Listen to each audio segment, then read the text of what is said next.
a WikiVidi documentaries production. Don't forget to like and subscribe. Enjoy. February 28th incident. The February 28th incident, or the February 28th massacre, also known as the 2.28 incident, was an anti-government uprising in Taiwan that was violently suppressed by the Kuomintang-led Republic of China government, which killed thousands of civilians beginning on the 28th of February 1947. The number of Taiwanese deaths is estimated to be 10,000. The massacre marked the beginning of the White Terror, in which tens of thousands of other Taiwanese went missing, died or were imprisoned.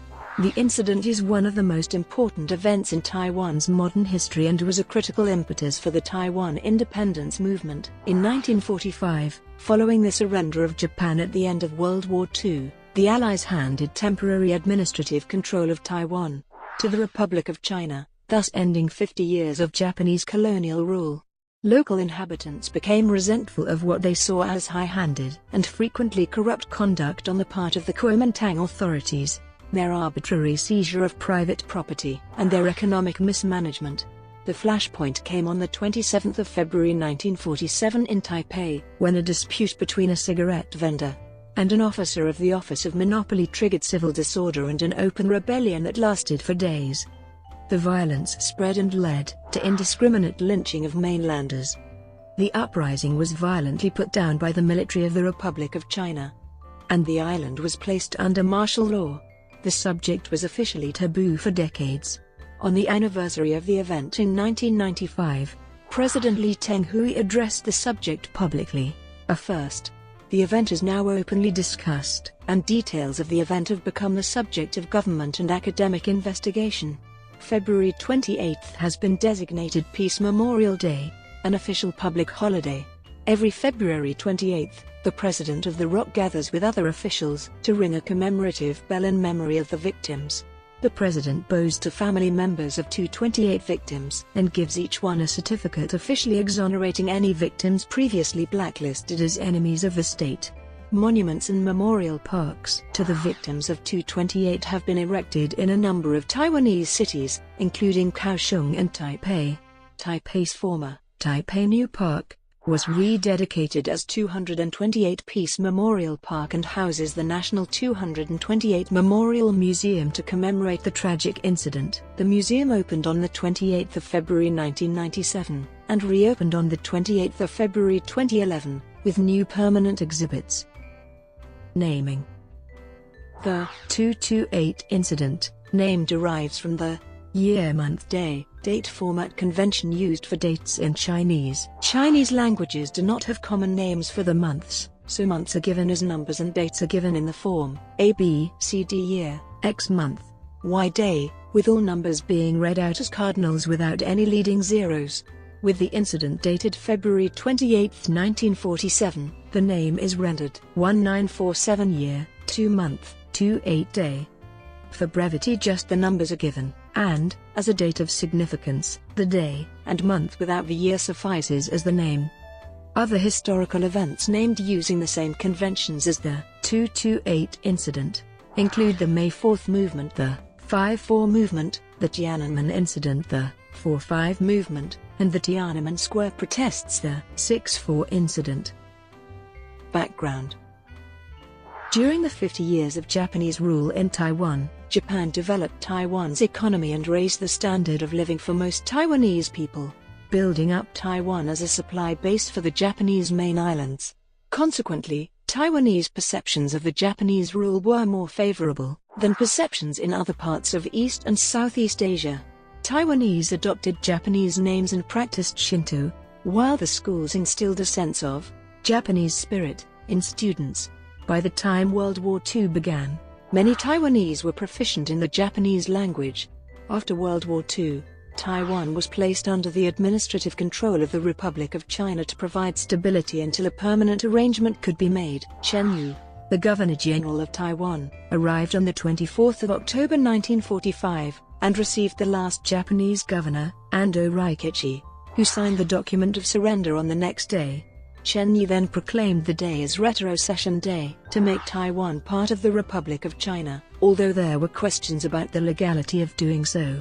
The Kuomintang troops from mainland China were initially welcomed by local inhabitants, but their behavior and the Kuomintang maladministration led to Taiwanese discontent during the immediate post-war period. As Governor-General, Chen Yi took over and sustained the Japanese system of state monopolies in tobacco, sugar, camphor, tea, paper, chemicals, petroleum refining, mining and cement. Just the way the nationalists treated people in other former Japan control areas. He confiscated some 500 Japanese-owned factories and mines, and homes of former Japanese residents. Economic mismanagement led to a large black market, runaway inflation and food shortages. Many commodities were compulsorily bought cheaply by the Kuomintang administration and shipped to mainland China to meet the Civil War shortages, where they were sold at very high profit, furthering the general shortage of goods in Taiwan. The price of rice rose to 100 times its original value between the time the nationalists took over to the spring of 1946, increasing to nearly 4 times the price in Shanghai. It inflated further to 400 times the original price by January 1947. Carpetbaggers from mainland China dominated nearly all industry, political and judicial offices, displacing the Taiwanese who were formerly employed. Many of the ROC garrison troops were highly undisciplined, looting, stealing and contributing to the overall breakdown of infrastructure and public services. Because the Taiwanese elites had met with some success with self-government under Japanese rule, they had expected the same system from the incoming ruling Chinese nationalist government. However, the Chinese nationalists opted for a different route, aiming for the centralization of government powers and a reduction in local authority. The Kuomintang's nation-building efforts followed this ideology based on unpleasant experiences with the centrifugal forces during the warlord era in 1916–1928 that had torn the government in China. Mainland communists were even preparing to bring down the government like the Ili Rebellion. The different goals of the nationalists and the Taiwanese, coupled with cultural and language misunderstandings, served to further inflame tensions on both sides.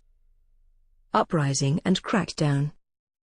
On the evening of the 27th of February 1947, a tobacco monopoly bureau enforcement team in Taipei went to the district of Tuatusha, where they confiscated contraband cigarettes from a 40-year-old widow named Lin Jiangmai at the Tianma Tea House. When she demanded their return, one of the men holding a gun hit Lin's head with a pistol, prompting the surrounding Taiwanese crowd to challenge the tobacco monopoly agents. As they fled, one agent shot his gun into the crowd, killing one bystander. The crowd, which had already been harboring many feelings of frustration from unemployment, inflation and corruption of the nationalist government, reached its breaking point. The crowd protested to both the police and the gendarmes, but was mostly ignored. Violence flared the following morning on February 28. Security forces at the Governor-General's office tried to disperse the crowd. Some fired on the protesters who were calling for the arrest and trial of the agents involved in the previous day's shooting, resulting in several deaths. Formosans took over the administration of the town and military bases on March 4 and forced their way into local radio station to protest. By evening, martial law had been declared, and curfews were enforced by the arrest or shooting of anyone who violated curfew. For several weeks after the February 28 incident, the Taiwanese civilians controlled much of Taiwan. The initial riots were spontaneous and somewhat violent.